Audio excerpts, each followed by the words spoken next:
Georgia. And I'm louder than her. This is the first episode of Coping with Donald. It is specifically for people who are going to have a tough time coping with Donald. And every episode is not going to be about Donald. Okay? In fact, our first episode after this will not be about Donald. Right? Right. Okay. So, what it is I just want it to be a place where just people can go. Of course, like usual, you can like it, you can subscribe, you can do all those things. But to be honest, I'm not expecting any of that. I just want this to be a place for people to go where they can just chill out for a few minutes and realize that there are other people that feel the same anguish or difficulties as they do. Yes. And for me, disheartened, disappointed, scared, worried. Just so many emotions that sometimes it's hard to pick one because they're all there. And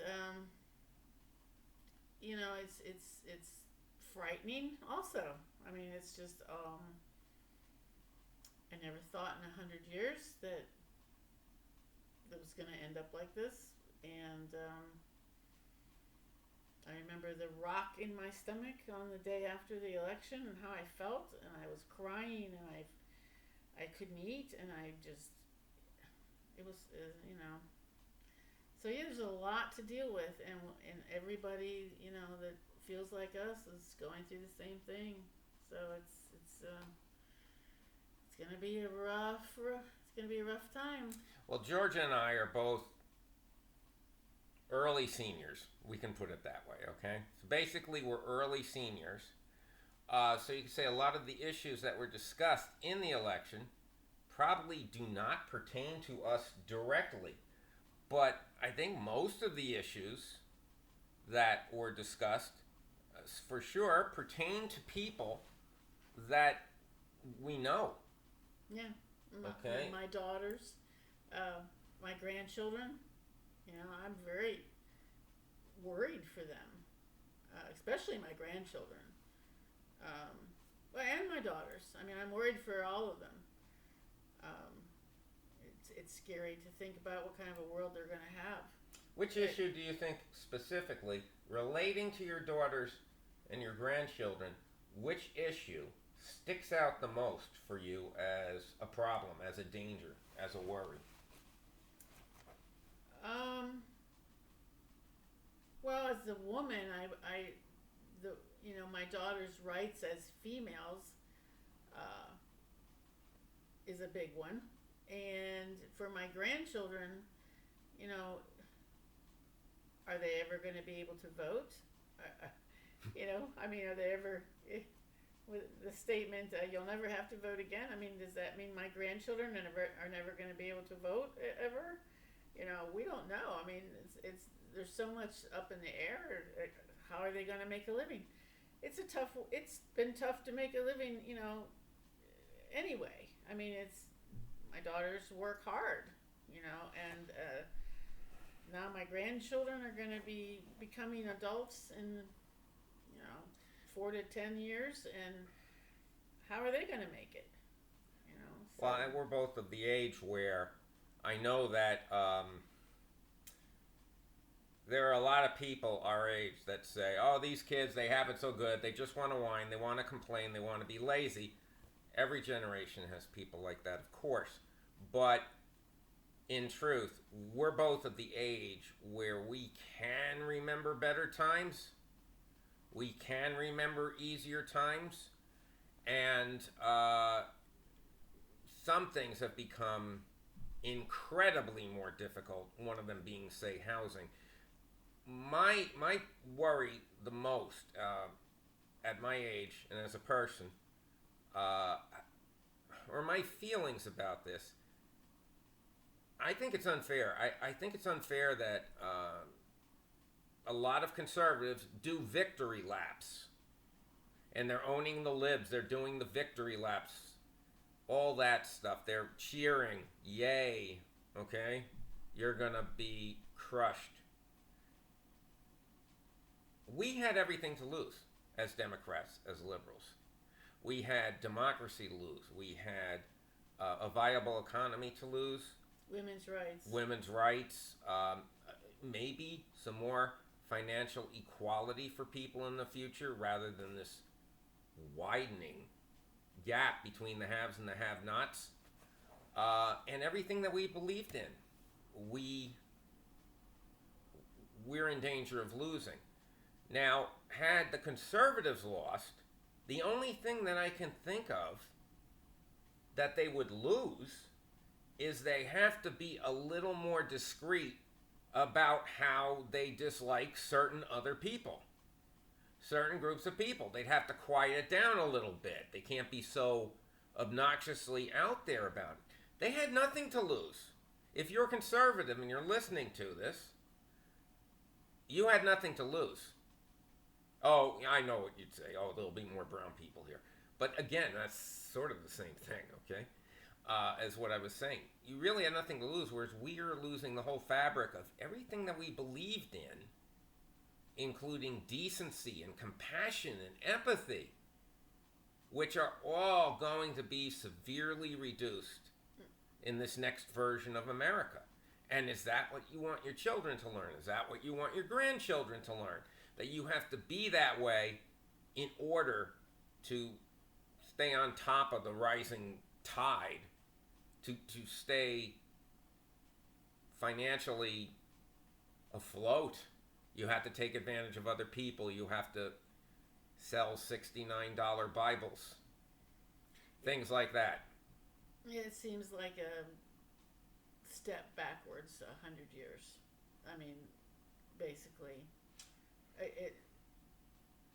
when I thought about it the day after the election, I just thought, I had a Kamala shirt. We are not going back. And literally, when I wore the shirt out to the grocery store, I would get dirty looks.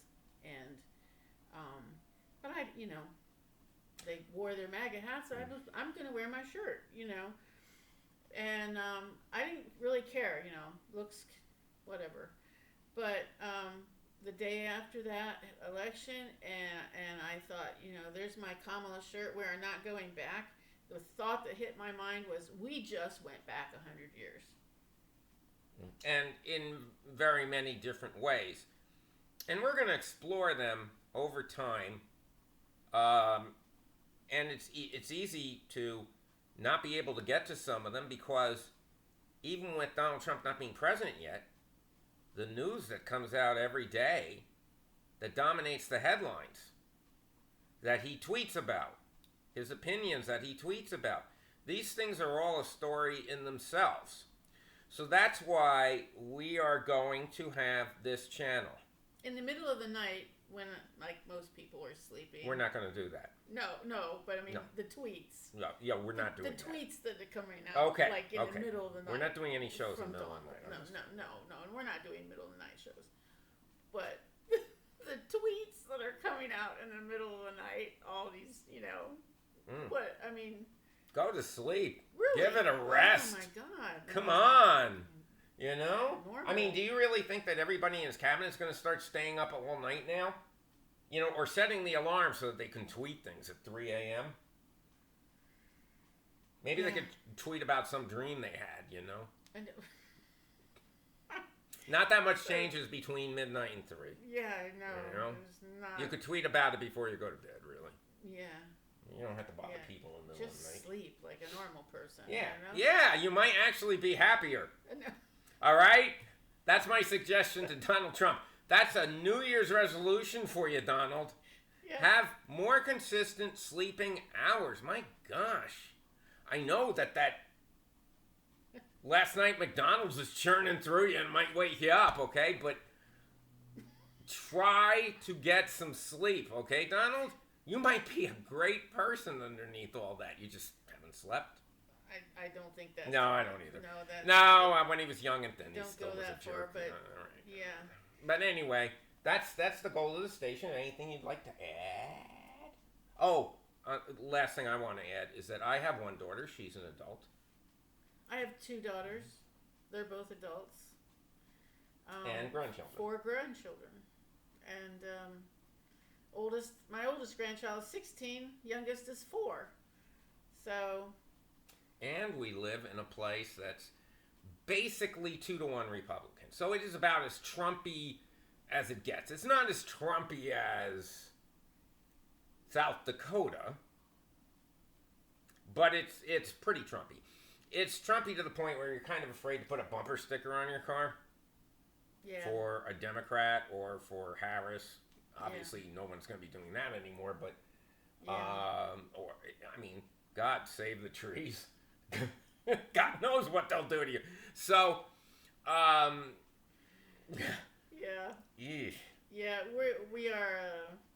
we're minority. We are minority here, most definitely, and we realize it. We're not going to change the world. We're not going to even change this county. Right. Yeah. You know what? I've been talking to people trying to get them vote Democratic for 20 years, and if I've changed 2 people, I think I'm overstating it. I don't think I've changed anybody. I'm like the only Democrat in my whole family, both sides of my family. My children, I believe, are Democrats. But they're not that interested in. But no, they're not. I mean, I think they voted. But, they've got so much going on with their kids, and just trying to pay rent and keep afloat and work a lot, so. But so we're just, we're frustrated. We are frustrated. We are frustrated and worried.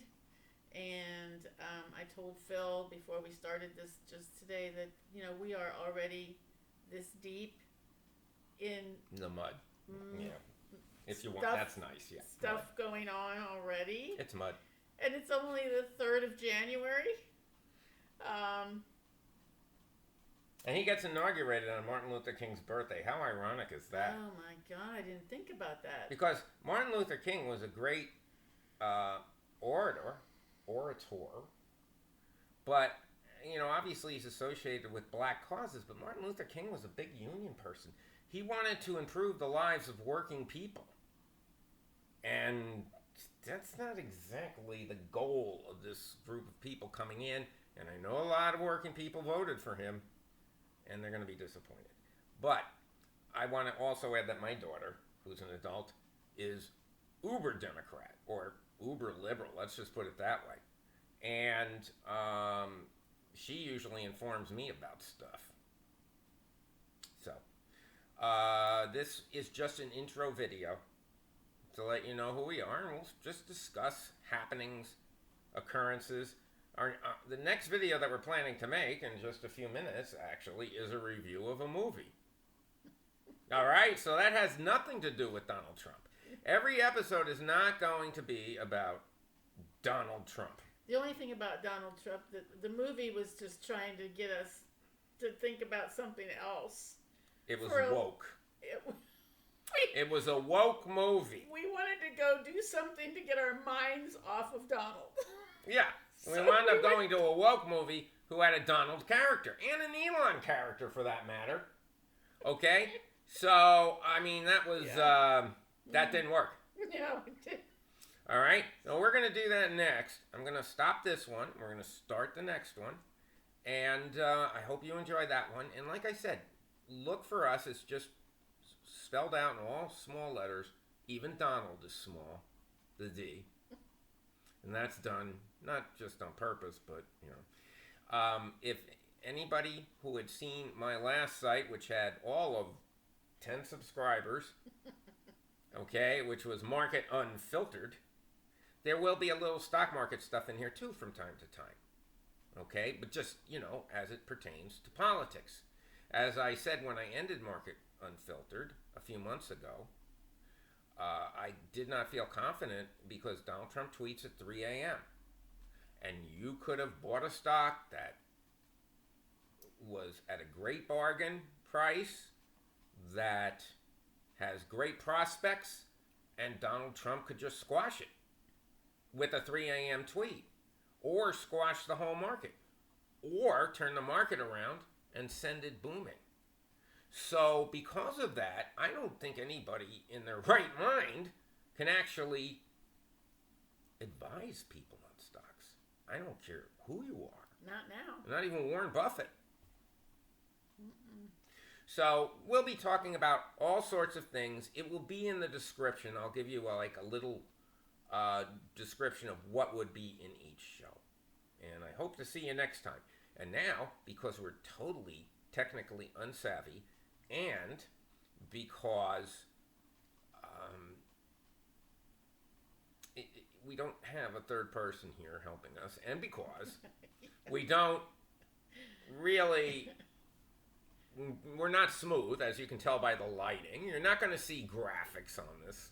You're not going to see film shots from other people on this. It's just going to be us. I'm really sorry about that. But you're going to see me lunge across now to turn the thing off. All right? So, this is going to be smooth. I don't know how to edit. I don't care to know how to edit. And have a wonderful day.